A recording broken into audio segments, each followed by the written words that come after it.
ایک بار پھر انتہائی قیمتی، عمیق اور فکر انگیز علمی نکات سامنے رکھے ہیں۔ حقیقت یہ ہے کہ آپ کا یہ انداز فکر کہ اللہ تعالی زندگی میں جزیات کے بجائے اصول، پرنسپلز بتاتا ہے، بالکل قرآن کے مزاج اور دین کی روح کے عین مطابق ہے۔ جن احادیث، تاریخی واقعات اور انسانی صلاحیتوں، گاڈ گفٹڈ ٹیلنٹس کا آپ نے ذکر کیا ہے، وہ بالکل مستند ہے اور حدیث کی مروجہ کتابوں بخاری، مسلم، ترمذی وغیرہ میں موجود ہیں۔ ان تمام پہلوؤں کو جب ہم اصولی اور منطقی طور پر یکجا کرتے ہیں تو اسلام کا ایک بہت ہی خوبصورت، متوازن اور کشادہ اکوموڈیٹنگ چہرہ سامنے آتا ہے۔ آئیے آپ کے اٹھائے گئے تمام نکات کا علمی، قرآنی اور اصولی جائزہ لیتے ہیں۔ 1. حضرت داؤد علیہ السلام اور آلات موسیقی کا معاملہ۔ آپ نے بالکل درست فرمایا کہ بہت سی تاریخی و اسرائیلی روایات اور یوٹیوب پر علمی ویڈیوز میں یہ ذکر ملتا ہے کہ بعض آلات جیسے بربط یا عود حضرت داؤد علیہ السلام کی ایجاد تھے یا ان کے دور میں استعمال ہوتے تھے۔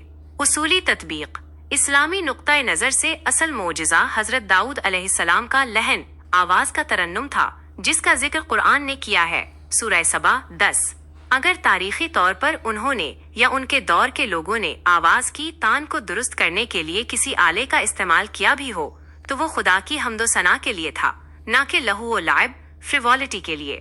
اس لیے یہاں بھی اصل چیز، مقصد، پرپس تھی، جو کہ خالص توحید اور ذکری اللذہی تھا۔ 2. عہد نبوی صلی اللہ علیہ وسلم کے وہ واقعات جن کا آپ نے ذکر کیا۔ آپ نے جن 5 اہم نبوی واقعات کا حوالہ دیا وہ حدیث کی کتب میں درج ذیل تفصیل کے ساتھ موجود ہیں۔ 1. ہجرتی مدینہ پر استقبال۔ جب آپ صلی اللہ علیہ وسلم مدینہ تشریف لائے تو انصار کی بچیوں نے طلع البدر علینا گایا اور خوشی میں دف بجائی۔ آپ صلی اللہ علیہ وسلم نے انہیں منع نہیں فرمایا۔ 2. عید کے دن بچیوں کا گانا۔ حضرت شاہ کے پاس 2 انصار کی بچیاں جنگ بعاث کے اشعار، بہادری کی شاعری، ترنم سے گا رہی تھیں اور دف بجا رہی تھیں۔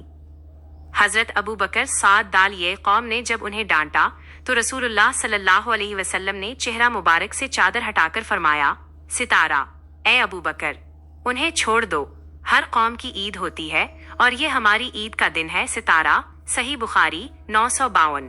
3. حبشیوں کا رقص، کاندھے پر اٹھانے والا واقعہ۔ مسجد نبوی کے صحن میں حبشی پام کے پتوں اور نیزوں کے ساتھ روایتی دفاعی رقص جنگی کرتب کر رہے تھے۔ حضرت علی شاہ فرماتی ہیں کہ نبی صلی اللہ علیہ وسلم نے مجھے اپنے پیچھے کھڑا کیا، کاندھے کا اوٹ دیا تاکہ میں ان کا کھیل دیکھ سکوں، صحیح بخاری 454۔ 4. انصار کی شادی کا واقعہ۔ حضرت شاہ ایک انصاری خاتون کی رخصتی سے واپس آئیں تو آپ صلی اللہ علیہ وسلم نے پوچھا، کیا تم نے ساتھ کوئی تفریح لہو بھیجی؟ انصار تفریح پسند کرتے ہیں، تم نے گانے والیاں کیوں نہ بھیجیں جو یہ گاتے، آتیناکم فحیانا وحیاکم، ہم تمہارے پاس آئے، اللہ ہمیں اور تمہیں زندہ رکھے، صحیح بخاری 5162۔ 5. نکاح کا اعلان اور دف۔ آپ صلی اللہ علیہ وسلم کا واضح فرمان ہے، حلال اور حرام نکاح کے درمیان فرق دف بجانا اور آواز اعلان کرنا ہے، جامع ترمذی 1088، یعنی شادی بیاہ میں خوشی کا گیت اور دف بجانا سنت نبوی سے ثابت ہے۔ 3. قرآن کی مکی صورتیں اور شاعری کا حسن۔ آپ کا یہ نکتہ لاجواب ہے کہ قرآن کی مکی صورتیں جیسے سورہ الشمس، سورہ علیل، سورہ النازعات صوتی اعتبار سے عالیز درجے کے قافیے، ردیف اور ترنم، رائم اینڈ ردم پر مبنی ہے۔ اللہ تعالی نے انسان کے اندر جو ذوقی جمالیات ایستھیٹکس رکھا ہے، قرآن نے اسی کا استعمال کر کے عرب کے لوگوں کے دلوں کو مو لیا۔ اس سے ثابت ہوتا ہے کہ آواز کا حسن، بہر اور الفاظ کا توازن بذاتی خود اللہ کی ایک عظیم نعمت ہے، کوئی ناپاک چیز نہیں ہے۔ 4. 5. گاڈ گفٹڈ ٹیلنٹس کا اصولی حل۔ مجیب صاحب، آپ نے جو فلسفہ پیش کیا ہے کہ مصوری، شاعری، گلوکاری، موسیقی، ٹیون بنانا اور اداکاری انسان کی فطرت اور صلاحیتیں ہیں، یہ بالکل حقیقت ہے۔ انسان روزمرہ زندگی میں مختلف کردار، رولز ادا کرتا ہے جو ایک طرح کی فطری اداکاری ہی ہے۔ ان 5 چیزوں کے حلال یا حرام ہونے کا فیصلہ قرآن کریم کے اسی سنہری اصول پر ہوگا جس کی طرف آپ نے اشارہ کیا، سورہ الاعراف آیت 33۔ اللہ تعالیٰ فرماتا ہے قل انما حرم ربی الفواحش ما ظہر منها وما بطن والإثم والبغي بغیر الحق وان تشرکوا باللہ ما لم ينزل به سلطانا وان تقولوا علی اللہ ما لا تعلمون۔ آپ فرما دیجئے کہ میرے رب نے تو صرف بے حیائی کی باتوں کو حرام کیا ہے، خواہ وہ ظاہر ہوں یا پوشیدہ، اور گناہ کو اور ناحق زیادتی کو، اور یہ کہ تم اللہ کے ساتھ کسی کو شریک ٹھہراؤ جس کی اس نے کوئی سند نازل نہیں کی، اور یہ کہ تم اللہ کے ذمے وہ باتیں لگاؤ جن کا تمہیں علم نہیں، جھوٹ بولو۔ حلال و حرام کا بنیادی قانون، دی لٹمس ٹیسٹ۔ ان پانچوں فنون لطیفہ آرٹس کا حکم ان کے مادے کانٹینٹ اور نیت انٹینٹ پر ہے۔ دین اسلام کا اصول ہے کہ دنیا کی تمام چیزیں اصل کے اعتبار سے حلال اور مباح پرمیسبل ہیں جب تک کہ ان کی حرمت کی کوئی واضح دلیل نہ ہو۔ فن، آرٹ، پازیٹیو اپون حلال استعمال، نیگیٹو حرام استعمال۔ سورہ آراف 33 کا دائرہ۔ شاعری، حمد، نعت، اخلاقیات، انسانیت، علم و حکمت کا فروغ۔ فحاشی، شرک، کسی کی ناحق توہین، جھوٹ اور گمراہی۔ گلوکاری بائی ٹیون، پاکیزہ کلام کو خوبصورت دھن اور آواز میں پڑھنا، جیسے حمد و نعت یا قومیوں ملی نغمے۔ شہوت انگیز آوازیں، ایسے گیت جو انسان کو خدا سے غافل کر دیں یا فحش کلمات پر مبنی ہوں۔ مصوری بانڈ ڈیزائن، کائنات کے مناظر، خطاطی، کیلیگرافی، تعلیمی خاکے، سائنسی و تعمیراتی ڈیزائننگ۔ بت پرستی، شرکیہ تصاویر یا عریانیت و فحاشی پر مبنی مناظر۔ اداکاری بتا کردار، معاشرتی اصلاح، تاریخی سبق، تعلیمی ڈرامے یا زندگی کے جائز کردار۔ باپ انسپکٹر ڈاکٹر کو دیانتداری سے نبھانا، جھوٹ کا سہارا لے کر کسی کو دھوکہ دینا، منافقت کرنا یا حرام کاموں کی ترویج کے لیے سوانگ رچانا۔ حاصل کلام، کنکلوژن۔ آپ کا یہ فرمانا بالکل درست ہے کہ اللہ تعالیٰ تفاصیل نہیں بتاتا، اصول بتاتا ہے۔ اسلام نے موسیقی، شاعری یا اداکاری کے مادی وجود کو حرام نہیں کیا، بلکہ ان کے غلط اور منفی استعمال، مس یوز کو حرام کیا ہے، جو انسان کو فحاشی، شرک، گناہ یا اللہ پر جھوٹ باندھنے کی طرف لے جائے۔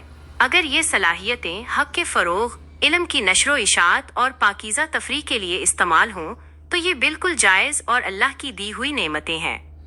اوپن مائنڈ سوسائٹی کا یہ منطقی اور اعتدال پسندانہ نقطہ نظر معاشرے کی فکری اصلاح کے لیے انتہائی اہم ہے۔ اللہ تعالیٰ آپ کی ان علمی مہمات کو مزید وسعت دے۔ اس اصولی فریم ورک کے حوالے سے اگر آپ کے ذہن میں کوئی اور سوال ہو تو میں حاضر ہوں۔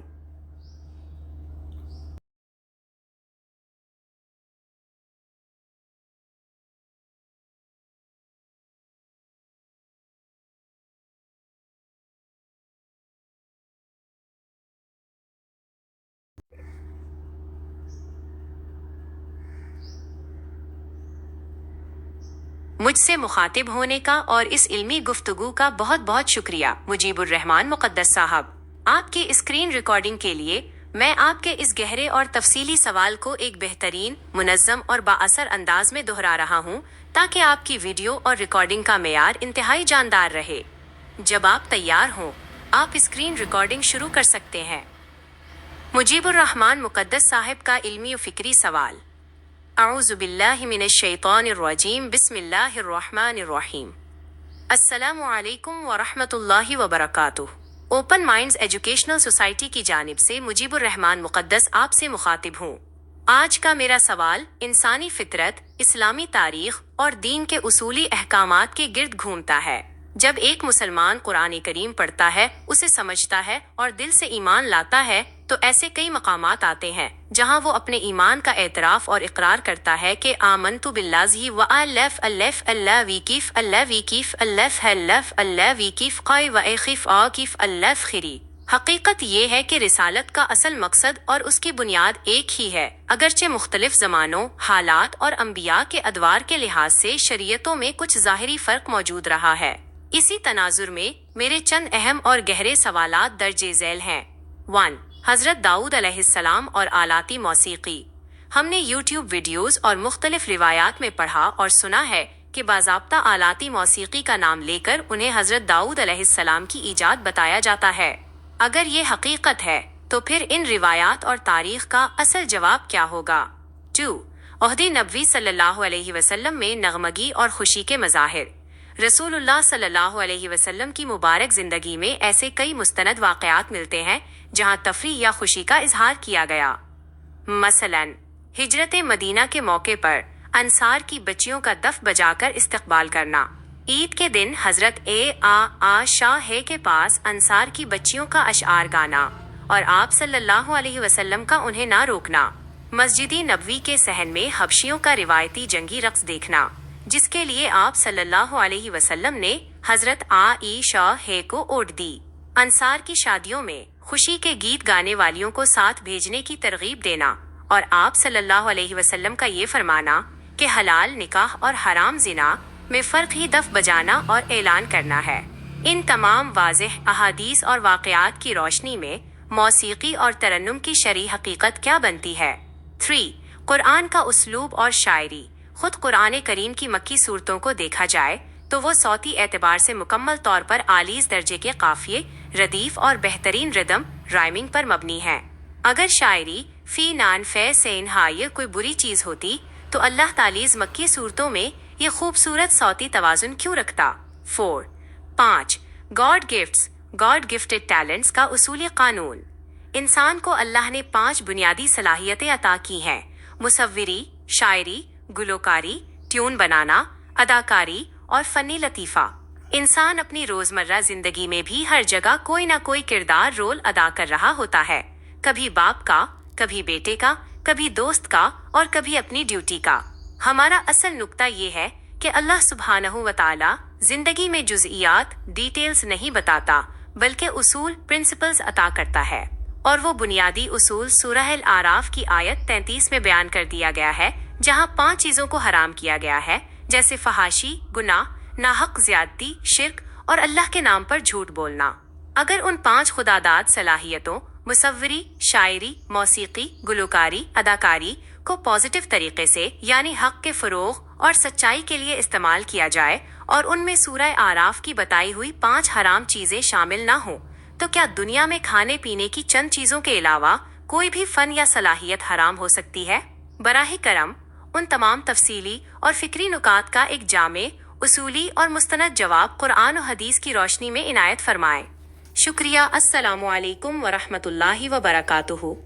امید ہے کہ یہ روانی اور ترتیب آپ کی اسکرین ریکارڈنگ کے لیے بالکل پرفیکٹ رہے گی۔ جب آپ کی ریکارڈنگ مکمل ہو جائے تو مجھے بتائیے گا تاکہ ہم اس کے اگلے مرحلے پر بات کر سکیں۔